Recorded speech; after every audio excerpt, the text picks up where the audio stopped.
Born in the Congo to Salvation Army parents, no, not Tarzan, John of the Pleased Women, strangely enough, who came back to the UK to do a fashion degree and kick-started his cross-dressing DJ career.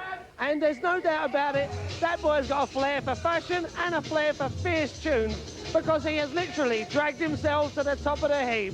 And now that's culminated in a record deal with East West and a wonderful night called Please.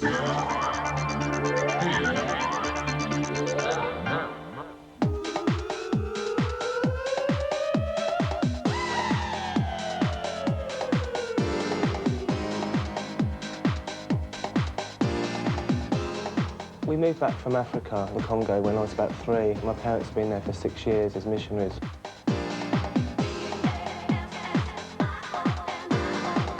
I've always been a big fan of music, but when I used to go out when I was about 16, the DJ was nothing, you know. It was just an old git playing records.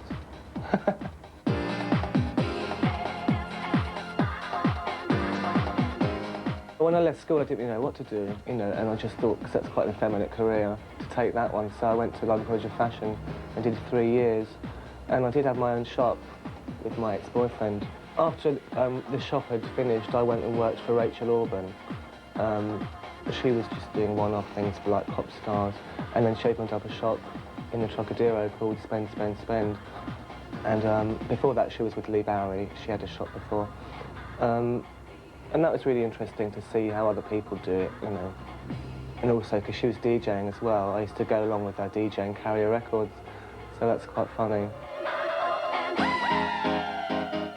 3 of us, myself, Darren and Peter, we used to do cabarets and things at Kinky Galinky and places like that.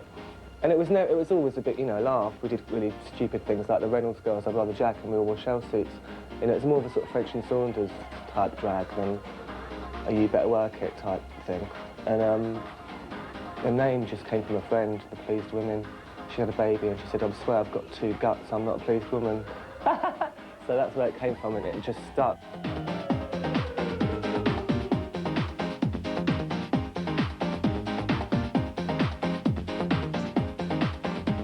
I always used to dress up as a kid at school, and obviously not in drag, but in certain looks.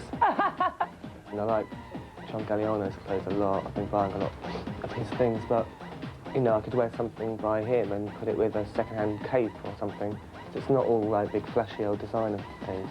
I just like things that look classic and timeless. The idea of getting ready every night, I mean, it's nearly 5 or 6 nights I've been doing.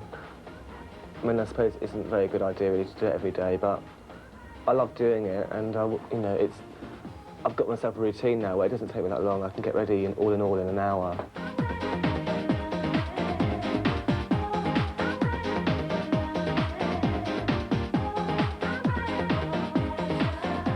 I try and go across the board with what I play and what I make, because I always have done. I've always had an open mind, you know.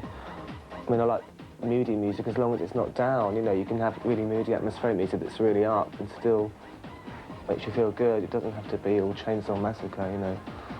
Passion came out originally 2 years ago now on a small Brighton label called Southern Fried. And then East West sort of got in touch and said, you know, do you want to do more things?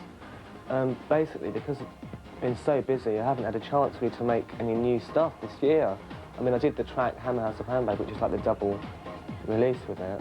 When I didn't really want Passion to come out again, but I'm quite glad it has now because the remix is good. It's given it a new outlook, and people seem to really like it. It's just a big sort of 3-minute rush of poppers, you know. It's a big screamy record. It's honest. That's what it's meant to be. It's just to throw your hands in the air and screech.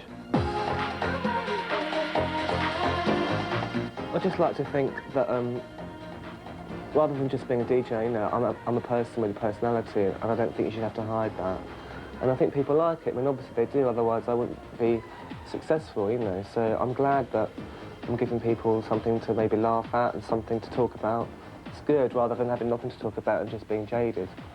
I'd rather get slagged off than no one knew who I was.